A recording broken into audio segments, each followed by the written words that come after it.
Welcome inside the War Room. I'm your host, Andrew Valancourt, and we're back today for episode 87 of the Dynasty War Room podcast. On today's show, we're going to go over some Week 15 starts of the week.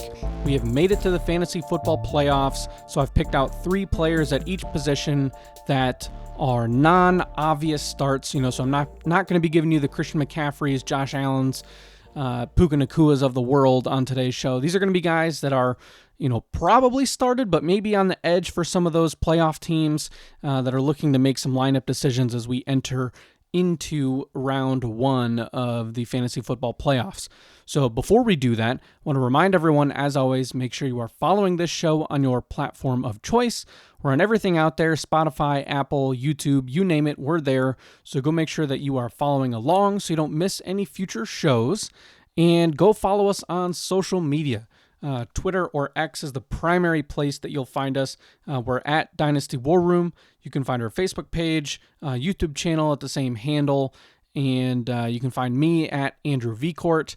And I'd be happy to interact, answer your questions, starts, sits, things you want to see on the show, all that good stuff as we get into the championship round and the off season and the draft and all that good fun stuff. So before we jump into starts of the week, I want to remind everyone as well to use the code WARROOM, all one word, WARROOM, on Fast Draft. So go download Fast Draft. It's a new fantasy best ball app. You can also do daily fantasy sports on there, and they have a deposit match going on right now. If you use that code WARROOM, deposit $50 and you'll get that 50 matched by Fast Draft as we get into some championship best ball drafts here with weeks 15 through 17, and then of course the off season when the full slate of best ball will be back in business. So that's Fast Draft with my code WARROOM. Go check it out.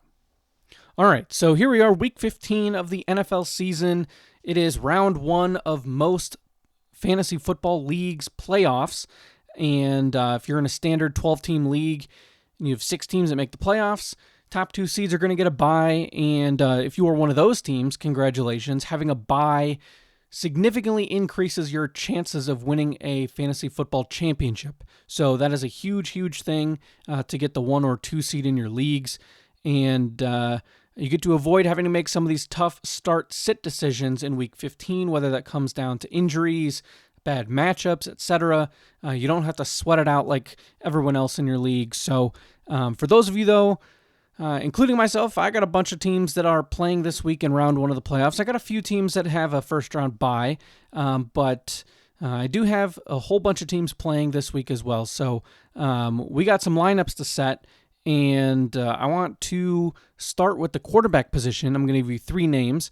And like I said, I'm not going to be giving you Josh Allen and Lamar Jackson and whatnot. That we're going to go a little bit down the board, not too far, because again, we're talking about playoff teams. So I'm not just going to be giving guys that are on a bunch of rebuilding teams or teams that probably didn't do so well in the regular season, but players that are in the mix to be started on most teams are going to be guys that we talk about. But I want to give you the confidence with these guys to start them. They're in good matchups, and they should be in line for a nice performance to help you out in round 1. So first guy on the list is going to be rookie quarterback Jackson Dart from the New York Giants.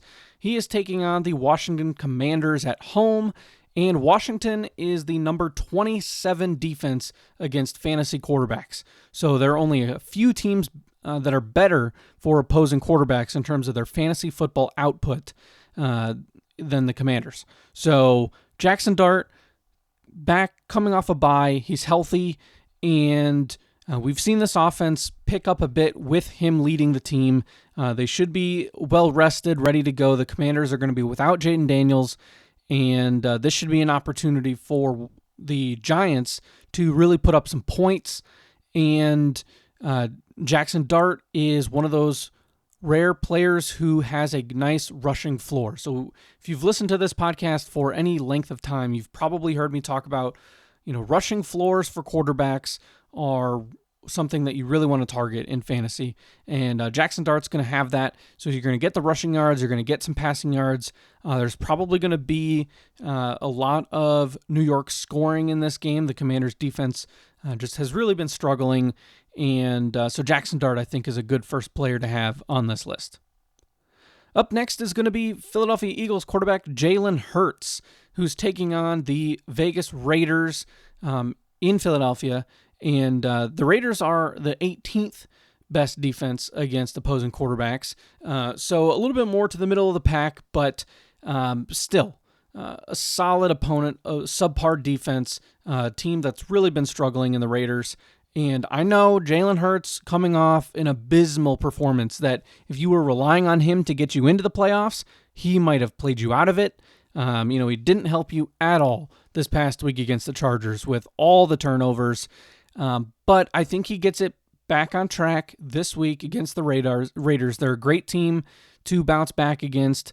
And Jalen Hurts is one of the elite fantasy quarterbacks in the game. And so I am not worried about starting him. I think you just have to write off last week as a one-time dud and just assume that he's going to bounce back to some normal production this week. So Jalen Hurts and the rest of the Eagles offense should have a nice day. And so Jalen Hurts is a start at the quarterback position. And third on the list, I'm going to go with LA Rams quarterback Matthew Stafford against the Detroit Lions. So this game is going to be in LA. It's in a dome, and the Lions are the 28th best team in terms of fantasy output for opposing quarterbacks. So that means, when you look on your fantasy app, if you're on Sleeper and you check your lineup and you see that versus Detroit on Sleeper, and it's going to be bright green because the Lions defense has not done a good job against opposing fantasy quarterbacks this season. And I'm expecting this game to be a shootout. Two very good teams, great offenses. They're in a dome. Really important game for both teams, but especially for the Lions. So I'm expecting Stafford to have to throw the ball, and he's going to be able to do so against a really banged up Detroit secondary. They're down both safeties with Brian Branch suffering the Achilles injury last week. Kirby Joseph is out. The corners have been banged up as well. Terry and Arnold out. So a pretty weak secondary for Detroit that I think Matthew Stafford is going to be able to take advantage of. The Lions have really owned him in the Rams in the few meetings that they've had since he went to LA. But I think this could be an opportunity for the Rams to take one back, and I'm expecting a lot of fireworks in this game, especially in the passing game. All right, so let's move on over to the running backs, where I've got 3 names picked out, and it's a pretty tough slate for the running backs this week. There are not a lot of guys that you look at and they go, oh, they got great matchups. And frankly, you can really say that about the QBs as well. There are not a lot of players where it's lining up green on the schedule or it's a really nice, juicy matchup. There's just not a lot. A lot of tough games this week, a lot of defensive battles that I would expect to take place this week in the NFL.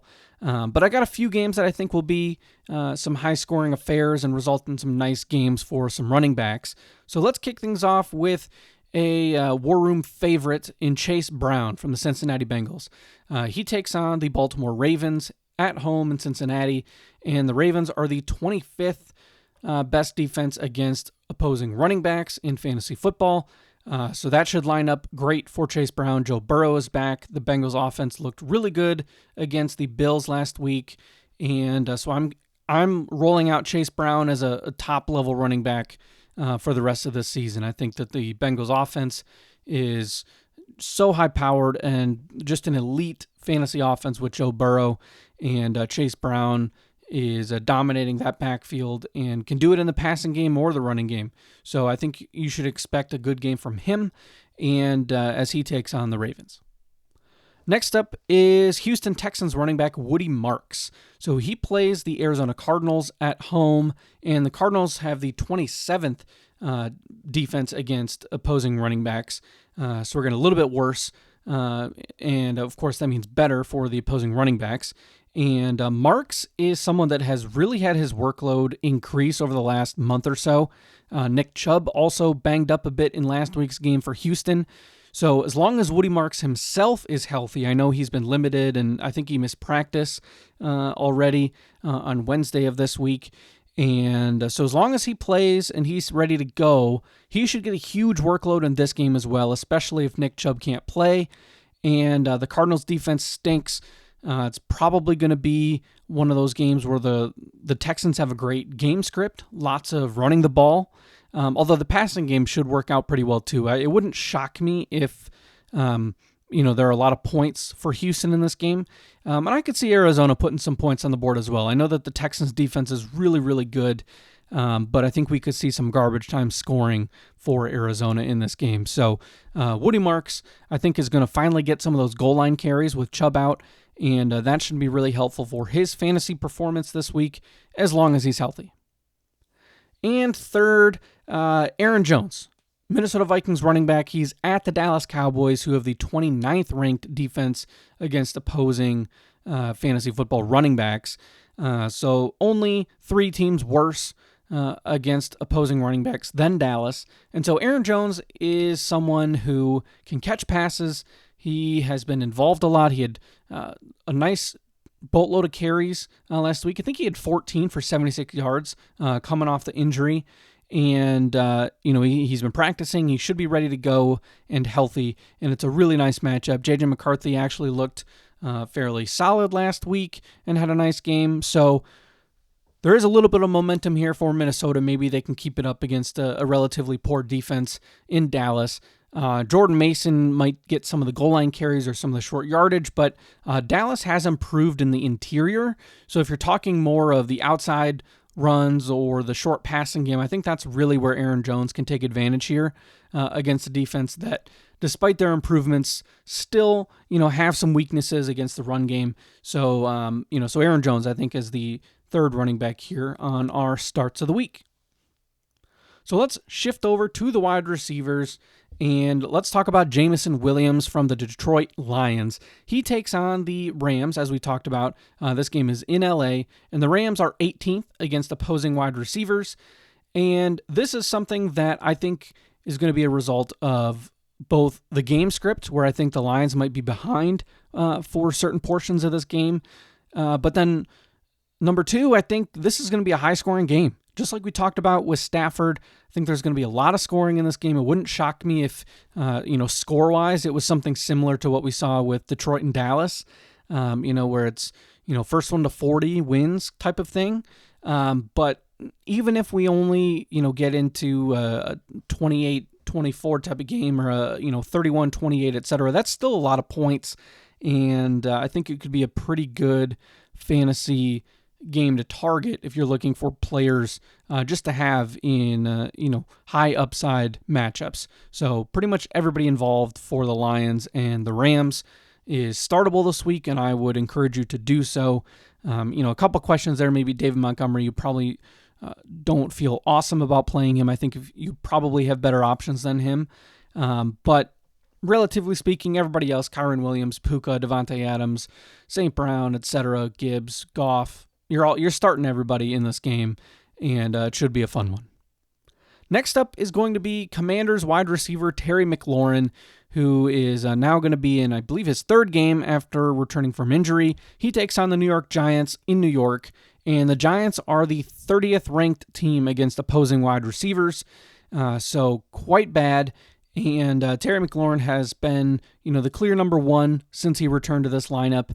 And I know it's Marcus Mariota taken back over instead of Jaden Daniels, but Mariota has been decent enough in his spot starts already this year. I think he is capable enough to support Terry McLaurin. And again, I mentioned this. I think this could be a high-scoring game. Pretty rough defenses on both sides of the ball. So it would not shock me if there were, a nice run of touchdowns in this game to help out some fantasy players. But Terry McLaurin, I think, should be the major beneficiary of that. And Zach Ertz is not going to be there as well. So he got injured last week. So that just opens up a few more targets in the passing game that could go McLaurin's way. All right, so third, last but not least, is going to be the 49ers duo of Ricky Pearsall and Juwan Jennings. They take on the Tennessee Titans in San Francisco, and the Titans have the 25th ranked defense against opposing wide receivers. And Jennings has really kind of taken over as the number 1 throughout this year. He's been the most consistent player, and I think he'll be in for another solid week again. which is why I have him mentioned. But I also think that Ricky Pearsall is startable this week as well. He has struggled in the few games since he returned from injury. He has not done anything in the past 3 games to support adding him to your lineup, but I do believe the matchup is good enough. And coming off the bye, I would have to think they're going to get their, former number 1 pick involved in the offense. And, now would be a great time to do it. So I think you can start either one. I think it makes sense that Jennings would be the preferred start of the 2, but again, Jennings or Pearsall, I think, are very startable pieces this week as we get into the playoffs. All right, so let's talk about the tight end position where I have my 3 names here. And there are actually some pretty nice, juicy matchups at the tight end position. I think of the various positions, the matchups this week for some of your true fantasy starters and whatnot, tight end might be the best. There's some pretty good wide receiver starts at the top. I would fully expect guys like Puka Nacua and JSN to just absolutely dominate this week. But there's some good tight end options as well, especially if you play in tight end premium leagues. And so I'm going to kick things off with a rookie, Cleveland Browns tight end Harold Fannin Jr. He takes on the Chicago Bears in Chicago, and the Bears have the 20th ranked defense against opposing tight ends. And Fannin so far has shown a pretty good connection with Shedeur Sanders. He had a huge game last week. David Njoku banged up, so there's some health issues there that could mean Fannin is the only tight end on the field in terms of fantasy relevance for Cleveland. And, the Bears have been a very good team, and I would expect this to be a situation where Cleveland is going to have to keep up with the Bears offense. I know it's outdoors. I know that, the Bears are a little bit inconsistent, but it would not surprise me if we get another high-scoring affair, or at least one where the Bears get out to a nice lead and then the Browns have to play catch-up, or they get some, garbage time touchdowns, or yards, etc. I think just it's a nice opportunity overall for Fannin Jr., and he's pretty much the number 1 option in that offense. I know Jerry Jeudy is still there, but I like Fannin over Jeudy, and I think he's a great start this week, regardless of format. All right, next up is the Baltimore Ravens tight end Isaiah Likely, who takes on the Cincinnati Bengals in Cincinnati.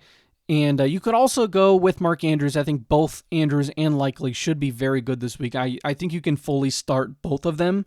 I'd probably start Likely over Andrews this week, but I don't think you can go wrong with either one because the Bengals are atrocious against opposing tight ends. They are the 32nd ranked team against opposing tight ends. That means they're the worst team in the NFL against the tight end position.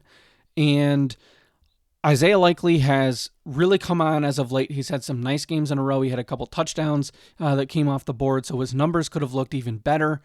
And I finally think that he and Lamar Jackson are getting back into the groove that we saw at times last year. So in a game that's going to be important for both teams and should be a very high-scoring affair, I think that the tight ends are going to get a lot of work against this Bengals defense. And I'm going to start Isaiah Likely in a league, and I think you should feel comfortable doing so as well. Last but not least is Dalton Schultz of the Houston Texans. He takes on the Arizona Cardinals. As we mentioned earlier, the Texans get the Cardinals at home, and the Cardinals are the 25th ranked team against opposing tight ends. So another juicy matchup here. Should be a great opportunity for Schultz to pick up some yards, get into the end zone, etc. The Cardinals have historically been a team that has struggled against the tight end position, and that trend has continued into this year. So Dalton Schultz has been a pretty important member of the Texans passing attack this year, a little bit underrated. I think he's been a player that you can spot start on a relatively frequent basis, especially in tight end premium leagues. So if you need to roll him out this week, I think that's totally fine. I'm going to start him in a league where, tight end's a little bit shaky for me, and I'm going to feel pretty solid about it. So Dalton Schultz, the third and final tight end on this list. All right, so there you have it. There are my starts of the week for Week 15. Jackson Dart, Jalen Hurts, and Matthew Stafford at quarterback. Chase Brown, Woody Marks, and Aaron Jones at running back. Jamison Williams, Terry McLaurin, Ricky Pearsall / Juwan Jennings at wide receiver, and then Harold Fannin Jr., Isaiah Likely, and Dalton Schultz at tight end. So thank you all very much for tuning in, and I hope you all are excited and revved up to go for your fantasy football playoffs. I would imagine for the next 2 weeks, we will likely end up doing this same type of show, to help people get ready to go for their rounds of the playoffs. And then all of a sudden, we're going to shift into rookies and all sorts of off-season stuff. So a lot of fun, exciting things headed down the pipeline. So thank you very much for tuning in. A little bit of a shorter episode today. So thank you all for tuning on in. And my name is Andrew Valancourt. You've been listening to the Dynasty War Room podcast, and we'll talk to you all next week.